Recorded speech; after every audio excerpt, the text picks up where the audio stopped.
All right, good morning or good afternoon. We are going to get started here with our video lesson. We are actually starting a new unit called the Art of Argument. And our final product is going to actually be writing to our state legislators to order in, in order to argue positions about how to make the world a more equitable place. So we'll actually be writing to our legislators, and it's going to be really cool because we get to kind of argue our points of view on certain social justice topics. There will be more details to come, so be on the lookout for that. All right, so let's get into our video lesson. It's weighing evidence to form opinion. So we're going to weigh evidence within our research today, and I'm going to show you how to do that. So, weighing evidence.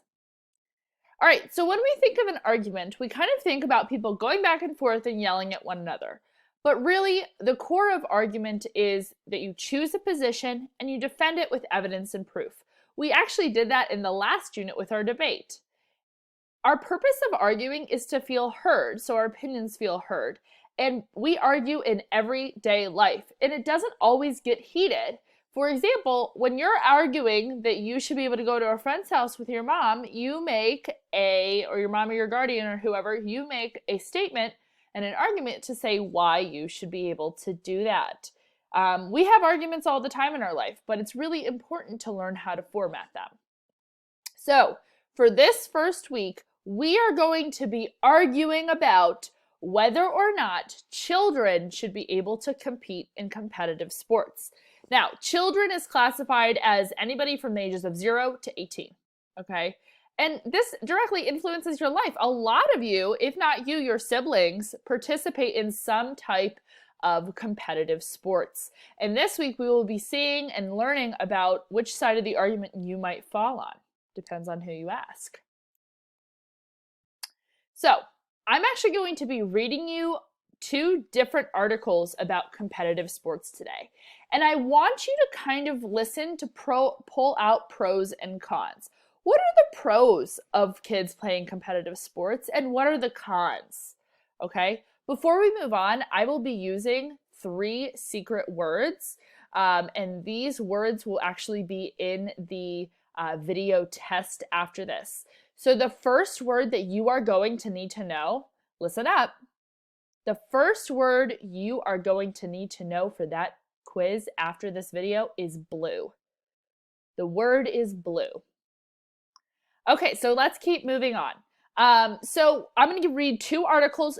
Let's pull out together what the pros of competitive sports are and what the cons of competitive sports are.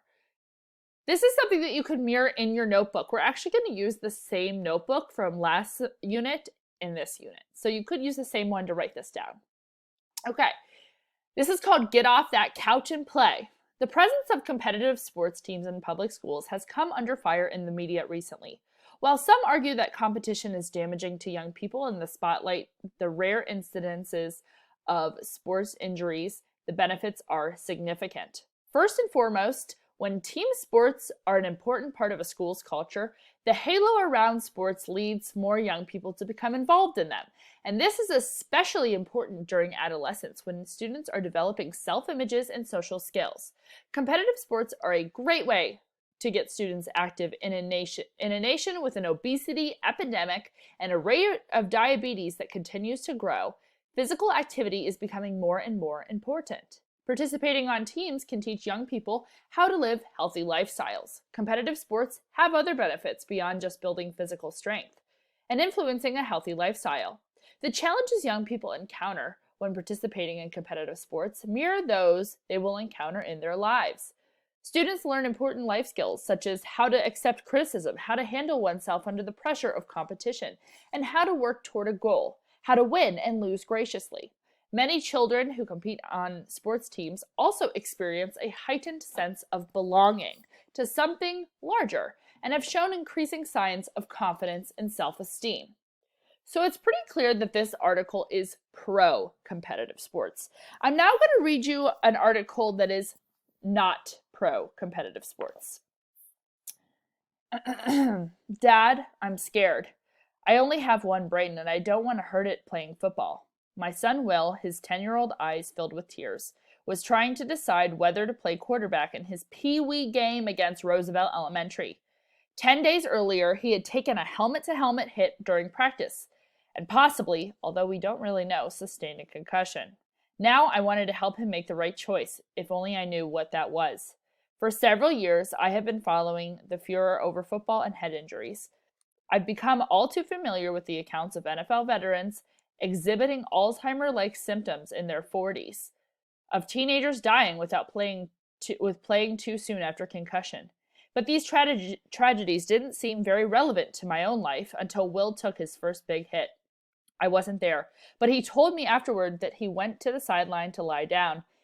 He thinks one of the coaches checked on him, but he can't remember because he fell asleep. He fell asleep. Isn't that the first thing they'll tell you to avoid in a head injury situation? Was this the moment I'd been dreading since his mother, grudgingly, and I excitedly told him that yes, he could play tackle football? All right, let's look into the pros and cons. What are some of the pros and cons mentioned in the article? Okay, so I noticed that some of the pros is that injuries are rare and it's really important to school culture. It helps kids stay active, develop important life skills. But the cons are that teenagers can die after playing too soon after a concussion. NFL athletes are exhibiting Alzheimer-like symptoms, and this 10-year-old fell asleep with a concussion on the sidelines, which we know is not good.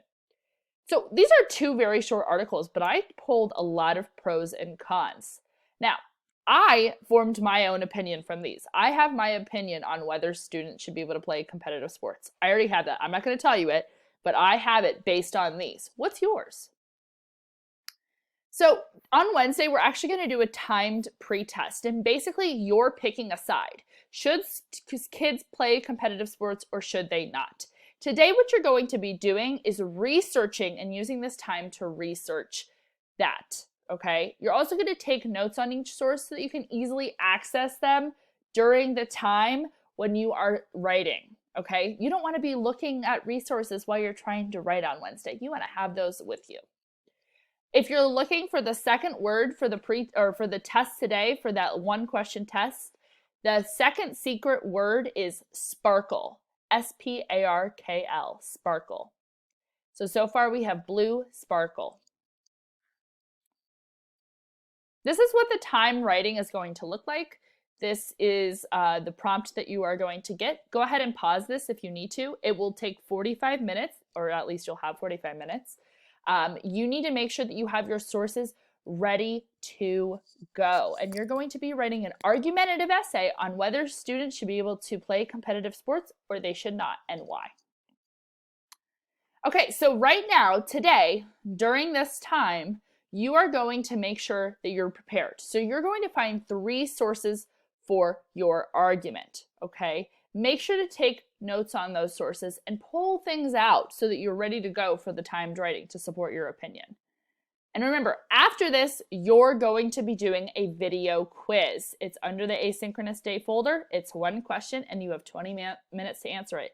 You do only have one attempt, so make sure that you get that one attempt and you do it really well. Should be able to get it after watching this video.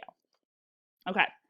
If you need help for the research, there is a great text set that you can use. It's actually in the asynchronous day folder, the same folder, okay?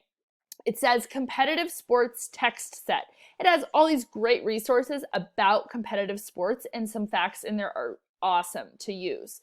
So if you want to use that, go ahead. It's in the asynchronous day folder. I would highly recommend using it, okay? The last word before you go is fish.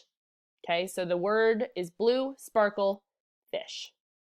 Okay, so don't forget you're doing research. Make sure you're ready for Wednesday. This is all we're doing on Wednesday. If you're not prepared, I'm trying to see what you guys know about argumentative writing. I know that you're really good at arguing from the debate, but how do you write it? I want to see that, okay? So that is what you're doing today. If you have any questions, go ahead and email me. Otherwise, you can get started, and once you've submitted your video quiz and you have your 3 sources, you're done for the day. Okay? Bye, everybody.